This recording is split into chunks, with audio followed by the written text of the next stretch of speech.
Hey guys, welcome back here to Intuitive Angling, and appreciate you guys swinging by the channel to check out today's video. Guys, have a juicy tip for y'all today. I'm going to show you 3 ways to rig a soft plastic stick bait like a Senko that not very many people do. This is going to allow you to do a diversity of things with this bait, because a Senko or a soft plastic stick bait is one of the most versatile fish catching baits out there. So I got some really good tips I'm going to share with you guys in today's episode here. And also, guys, I will put the one that I use a lot. It's called the Zlinky. I'll put the Zlinky link in the description of this video, my tackle warehouse link, if you guys would like to stock up some. And then also, I'm going to be talking about the same hook I use for all this technique. This is that Gamakatsu. It's either a 2 or 3/0 straight shank Finesse heavy cover worm hook. I'll link this in my tackle warehouse link in the description too. But this right here is the setup that I'm going to show you the 3 different ways to rig it. So you can get all that stuff at my link there in the description.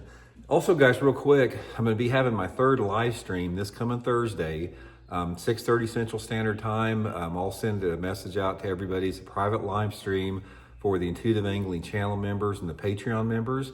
And if you'd like to be part of this live stream and support the channel, just go to my YouTube homepage, click on the join button for memberships. We got them starting like at $5 a month. And also you can join as a Patreon member and be eligible for the live stream there. So hope to see everybody there. Okay guys, a soft plastic stick bait, we're coming up at the time of filming this video. April is going to be next week. And I probably think that a soft plastic stick bait is definitely one of the top 2 or 3 lures that you can throw in the month of April, because there's so many different ways to rig it. And this is probably, I'm going to go out and say it, guys. I think that the soft plastic stick bait, which was made famous by the Senko, and there's been a lot of copies, it's probably the most effective bass catcher, and it has been for the past 30 years. It's natural. It looks like a worm in the water. It's basically a plastic worm is what it is, but a little fatter. The difference between like a plastic worm and the Senko is the heavy salt impregnation in them that made it a little different. But nevertheless, it's a fish catching bait. Okay, now let me show you the 3 different ways to rig this thing that's going to help you guys catch a bunch more fish. And I'll explain a little bit about how to fish each one under each situation. Now the first one, I'm going to talk about a modified Texas rig. A lot of you guys that have been with the channel, you probably may have seen this before, but I want to reiterate it. Now this is how most people Texas rig their baits, guys. First of all, a lot of people use an EWG hook or an extra wide gap. You don't want to do that. You want to use a straight shank hook. And do not do it like this. Do not rig it where you just put it right back in the middle of the plastic like that, because you've made it too weedless with that. You've got a tremendous amount of plastic to penetrate before you even get to the jaw. So the first way, like I said, this is the one that we've talked about quite a bit. I just wanted to give you a refresher. Is you want to skin hook it on the side, just like that. You see that hook there? It's just barely skin hooked. The point in there is completely weedless. You can flip it and pitch it in the heaviest cover that you want to, but when that fish bites it, it basically just breaks free from the side of the plastic. You get a lot better hooks up. So that is the modified Texas rig setup with it. Okay, the next one, guys, this is something that you definitely need to do if you like to fish a floating worm, because a lot of people don't know it, and a soft plastic stick bait is an excellent bait to fish like a floating worm. Here's how you rig that. You want to take, again, this Gamakatsu straight shank. This is a freaking awesome hook, guys. You definitely get you some in that tackle warehouse link of mine. And you want to take it and you want to carefully thread it through the middle of the worm. And you're going to be coming out just about the egg sac area, like this. And then you just want to come through like that, and you want to leave it with the hook exposed, and you want to leave it crooked like that. See how it's crooked? Now, what you want to do with this thing is put a barrel swivel about 1 foot above it, because if you don't put the barrel swivel, this is going to twist your line like crazy. So that barrel swivel goes right above it, and then you work this bait just like a fluke or in a floating worm application. Throw it out there, and when you twitch it, you're going to be twitching it like this. Just throw it out there, keep your rod like that, and just twitch it just like that, just like you would like a subtle jerk bait. And what this is going to do, when you have this crook in it like that with the straight shank hook, it's going to make this worm walk side to side, almost like a zare spook. Guys, in the springtime of the year, this is freaking deadly right here. I can't reiterate. Let's get the camera down a little bit. I'm going to see if I can show you guys a little bit better on this. I can't reiterate how deadly this is gonna be during the springtime of the year. So what you wanna do with it, like I said, is cast it out there with your bait caster like that. Keep your rod tip high and just like boom, boom, boom, boom, or boom, boom, boom. Or you can keep it low. Like I said, it depends on how fast you're working it. But I usually throw it out there and keep it up and I'm just going like that, like boom, boom, boom. Get the thing walking side to side, however you want to do it, and keep it about an inch under the water. You don't want it to drop down like a foot. You don't want it on the surface, about that far into the water, just coming up like that.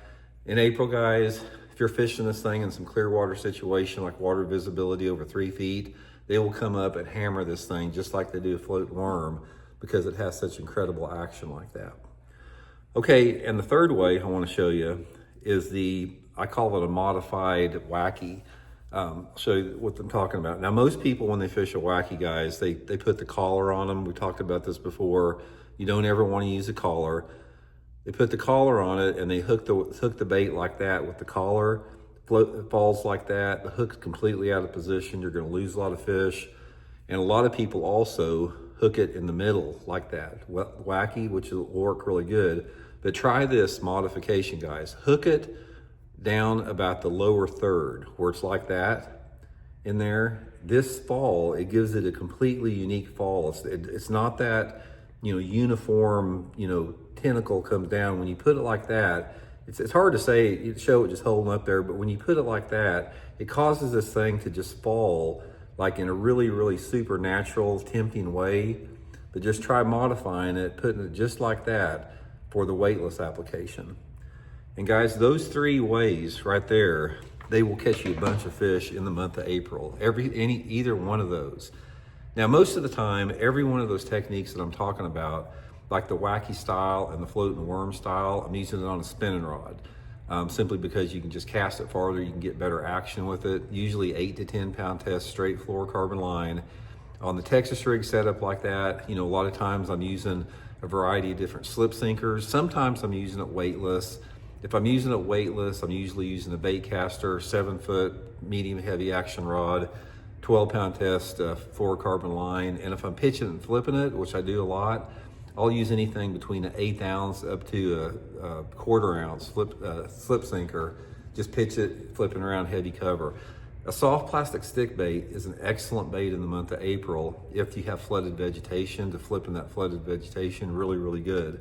But those 3 applications, especially the floating worm application and the wacky setup, it's going to be really good for when those fish are up and in and around that whole spawning phase. When they're up in shallow water, when they're in those spawning coves, not necessarily talking about fishing for visible bedding fish, but just in those type of coves where those fish are moving up into.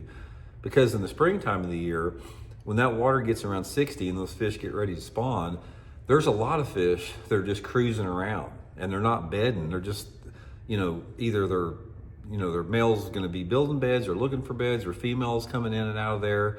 And fishing that soft plastic stick bait like a floating worm, you can cover a tremendous amount of water with it. And then following it up with the wacky style, which is really slow, will catch about any fish that chases that thing. A lot of times on the wacky style, you're going to have some fish follow that thing, and it'll get their attention, but they won't bite it. But you can cast that wacky setup right back in there where you see one of them following your floating worm, and a lot of times they'll nose down on it and get it. But anyway, guys, that's just 3 ways that you probably haven't tried it before with the soft plastic stick bait. I catch a lot of fish on it, basically just in the month of April. This is like the magic window for it. So try this technique anytime that water temperature is like between 60 to 70 degrees, in that 10-degree range there. That's when this stuff's going to work best. And also it's going to work best in water visibility over about 3 feet, you're going to find. Even cleaner, if you have water visibility that's 4, 5, or 6 foot clarity, it's going to be really good for the wacky and the floating worm rigging application there. So anyway, guys, give them a try. I'll have everything linked to my Tackle Warehouse link in the description if you want to use that link to get set up with there. And appreciate you guys tuning in. We'll talk later.